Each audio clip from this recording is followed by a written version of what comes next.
Hello my dear friends, मेरा नाम है सुमन और आपका प्लेस ऑफ अनलिमिटेड नॉलेज में बहुत स्वागत है।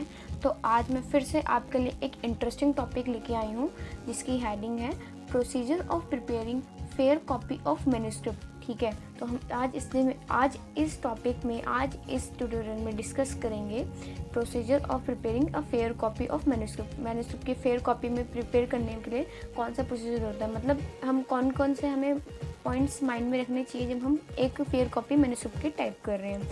तो अगर हम एक छोटी सी बात करूं तो मैन्युस्क्रिप्ट की फेयर कॉपी टाइप करने से पहले, मतलब जब हम टाइप करते हैं, जो पर्सन टाइप कर रहा है, चाहे वो ऑफिस असिस्टेंट हो, कंप्यूटर ऑपरेटर हो, स्टेनोग्राफर हो, पर्सनल असिस्टेंट हो, उसको साउंड नॉलेज पोजेस करनी चाहिए जिसमें साउंड नॉलेज ऑफ लैंग्वेज की होनी चाहिए जिसमें जो डॉक्यूमेंट जो है रिटर्न है।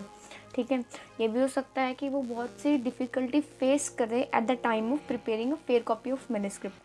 ठीक है, जैसे कौन कौन सी वो प्रॉब्लम हो सकती है। सपोज उसको उस पर्सन की हैंड राइटिंग समझ नहीं आ रही जिसने उस मैन्युस्क्रिप्ट में लिखा हुआ है और प्रूफ करेक्शन साइन से उसको इंडिकेट किया हुआ है।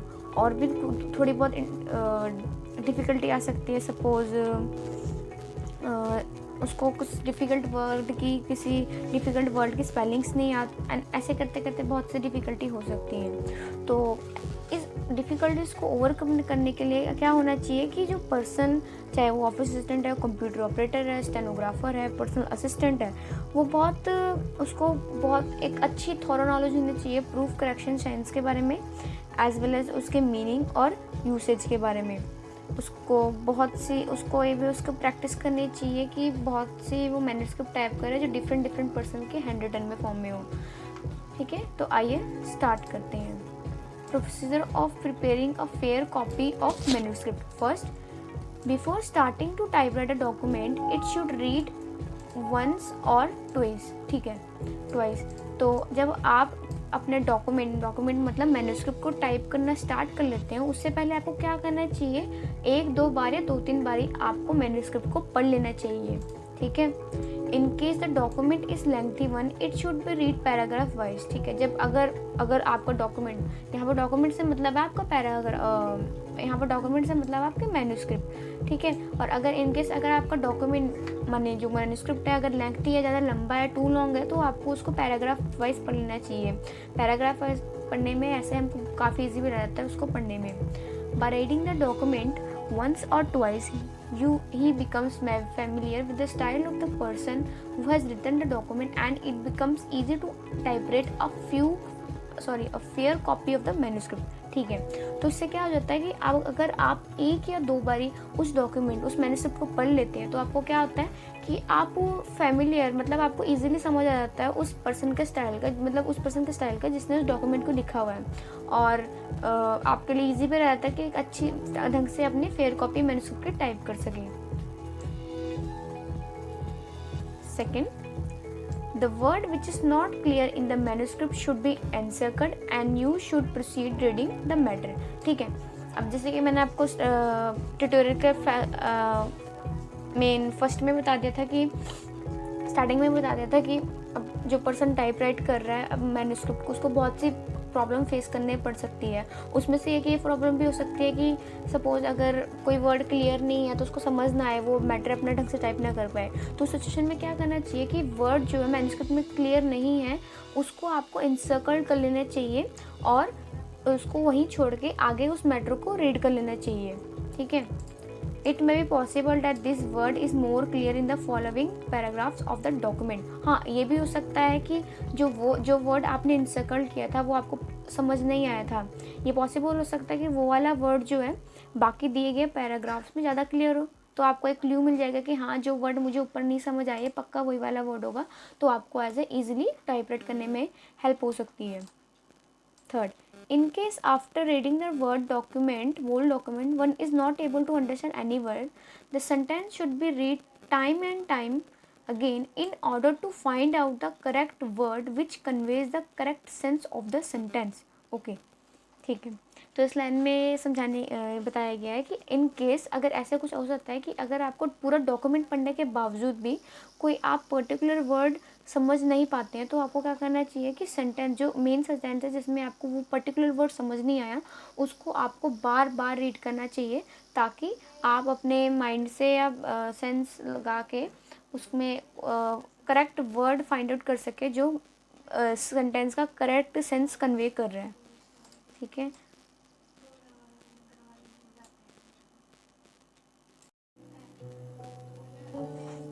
Fourth, during the course of typewriting from manuscript, the spelling of the words must be checked with the help of dictionary in the computer।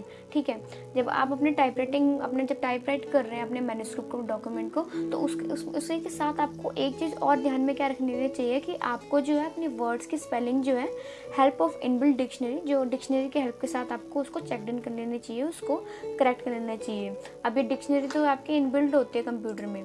The computer operator should run the spelling check and grammar check after typewriting the whole document before giving the print command. ठीक है, उसने suppose अपना document type कर लिया, manuscript type कर लिया, तो उसके बाद कंप्यूटर ऑपरेटर को क्या करना चाहिए, उसके बाद उसका एक नेक्स्ट काम और आ जाएगा, उसको स्पेलिंग चेक और ग्रामर चेक रन कर लेना चाहिए। ठीक है, स्पेलिंग वगैरह चेक कर लेने चाहिए और ग्रामर डॉक्यूमेंट को टाइप करने के बाद और प्रिंट की कमांड देने से पहले।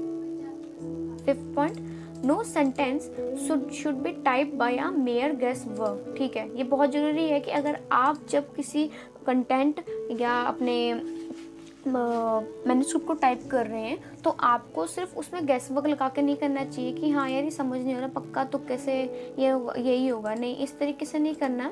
अपने पूरे कंसंट्रेशन लगा के उस चीज़ को समझने की कोशिश करना कि आखिर वो चीज़ है क्या। आपने उसमें अपना तुक्का नहीं लगाना।